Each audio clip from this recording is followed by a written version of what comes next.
Hello friends, welcome to my channel সুপ্রকি বাণী। তো ঈদ উল ফিতর উপলক্ষে প্রচুর নাটক চলে এসছে বাংলাদেশি ইউটিউব চ্যানেলে এবং প্রত্যেকটা নাটক দেখা আমার পক্ষে সম্ভব নয়।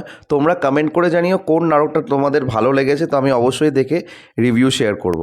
এখন আমি যে নাটকটা রিভিউ করব সেটা কিন্তু সিনেওয়ালা ইউটিউব চ্যানেলে পডকাস্ট হয়ে গেছে দুদিন আগে। নাটকটির নাম হলো তোমাদের গল্প। ডিরেক্টর হচ্ছে মোহাম্মদ মোস্তফা কামাল রাজ। এখানে কাস্টিংয়ে আছে ফারহান আহমদ জোবান, তানজিম সাইয়ারা টোটিনি, সাবেরি আলম, শিল্পী সরকার আপু, মনিরা মিঠু, দিলারা জামান সহ আরও অনেকে। কেমন লাগলো এই নাটকটা, এই সব কিছু তোমার সাথে শেয়ার করছি। So why are we waiting for, let's start with the video. প্রথমত এই নাটকটার রেকমেন্ডেশন লাস্ট একদিন ধরে আমার কাছে বারবার আসছিল, তো আমি ভাবলাম নাটকটা আমি দেখেই নিই। বাট দেখার পরে যা ইমোশনালি আমি ড্রেন আউট হয়েছি তোমাদেরকে কি বলবো। খুবই সিম্পল গল্প, আহামরি নয়, তবে মনে হচ্ছে যেন সত্যি কথা নাটকের নামকরণের মতো আমাদেরই মধ্যে দিয়ে গল্পটাকে হয়তো তুলে ধরেছে ডিরেক্টর। যেইভাবে গল্পটাকে বয়ে নিয়ে গেছে through the characterisation and the screen play, অবশ্যই তোমাদের মনে দাগ কাটবে। স্পেশালি দ্য লাস্ট 20 মিনিটস, আমি জানি না তোমরা কীভাবে নিজেদের চোখের জল আটকাবে। You will surely cry, I am damn sure. যদি ছোটো করে গল্পটাকে বলা যায়, গল্পটা একটা যৌথ পরিবারকে ঘিরে। তার মধ্যে একটি ছেলে সামহাও পরিবারের কোনো কথা না মেনে তার ভালোবাসার মানুষকে বিয়ে করে সেপারেট হয়ে গেছে। তারপর তিনি মারা যায় এবং তার ফ্যামিলি সামহাও তারা যৌথ পরিবার থেকে ডিট্যাচ হয়ে যায় শহর ঢাকাতে। অল অফ আ সাডেন তার ডাক আসে গ্রাম থেকে, মানে ফ্যামিলি থেকে, এবং তার দিদা তাকে ডাকে, যে চরিত্রটা প্লে করছে দিলারা জামান। এবং সেই ব্যক্তিটি যে চরিত্রটা প্লে করছে জোবান, ক্যারেক্টারের নাম রাতুল, সে যখন দেশের বাড়িতে আসে তার আত্মীয় স্বজনের মাঝে, সে অদ্ভুত একটা আন্তরিকতা খুঁজে পায় এবং সেই আন্তরিকতার মাধ্যম দিয়ে কীভাবে একটা বন্ড স্ট্রং হয়, যেটা সামহাও মুছে গেছিলো ডিউ টু অভিমান অ্যান্ড অল।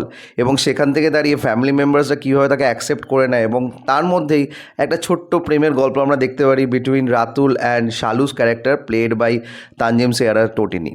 তো এই সব কিছু বিষয়ে জানতে গেলে তোমাদের এই নাটকটা দেখতে হবে। মানে না, একটার পর একটা ইনসিডেন্টস হতেই থাকে ফ্যামিলির মধ্যে, যে ইনসিডেন্টস থেকেই নাটকটা এগিয়ে নিয়ে যায় এবং প্রত্যেকের মধ্যে যে মান অভিমানের খেলা আছে সেটাকে যেইভাবে বাহির প্রকাশ করা হয় সেটা জাস্ট তোমাদেরকে ইমোশনালি ড্রেন আউট করে দেবে।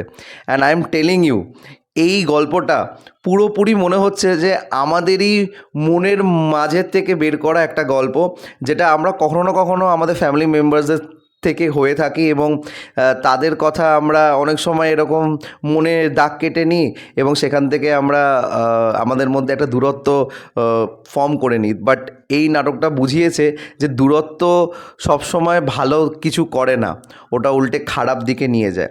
সেখান থেকে মান অভিমানটাকে আমরা যদি একটু হলেও কাট আউট করে একবার যদি জড়িয়ে ধরি, একবার যদি বলি যে কি আমি ভাবছি, তাহলে অনেক কিছু কিন্তু দূর হয়ে যায়। সেই জিনিসটা এই নাটকের মধ্যে এত সুন্দরভাবে দেখানো হয়েছে না, আমি কি বলবো। জোয়ান দুর্দান্তভাবে অভিনয় করেছে। অ্যাটলিস্ট লাস্ট 20 মিনিটসে সেই যখন পুরোপুরি একটা মোনোলগের মতো দেয়, নিজের পুরো কথাবার্তাটা বলে, তার মনে যে একটা তোলপাড় ঘটছে সেটা যখন সে বলে, সেটা জাস্ট দারুণ লাগে। তার সাথে সাথে মনিরা মিঠু, নাদের চৌধুরী, এরাও যখন নিজের ব্যক্তিগত যে চিন্তাধারাটা, যেটা পুরো নাটকের মধ্যে তোমাদের মনে হবে যে তারা দুজন খুবই খারাপ, সেই খারাপটা কেন সেটা যখন তারা বলে, আমি বলছি তো লাস্ট 20 মিনিটস এই নাটকটা জাস্ট তোমাদেরকে বয়ে নিয়ে যাবে। আর যাবতীয় যা আছে ছোট ছোট হাসি খুশির মোমেন্ট, নোকঝোঁক মোমেন্ট, বা ঈদ উল ফিতর উপলক্ষে যে সেহেরি ইফতার যেরকমভাবে সেলিব্রেশন করা হয় সেটাকে যেইভাবে তুলে ধরেছে, মানে কালচারালি এই নাটকটা এতটাই এনরিচড যে ডিরেক্টর বা মেকার্সরা কোনো কিছুই বাদ রাখেনি।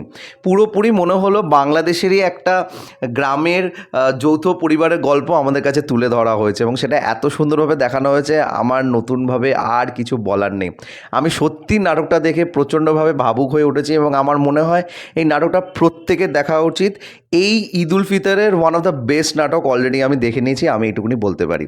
তো তোমরা যারা যারা দেখেছো কাজটা প্লিজ কমেন্ট করে জানিও তোমাদের কেমন লেগেছে।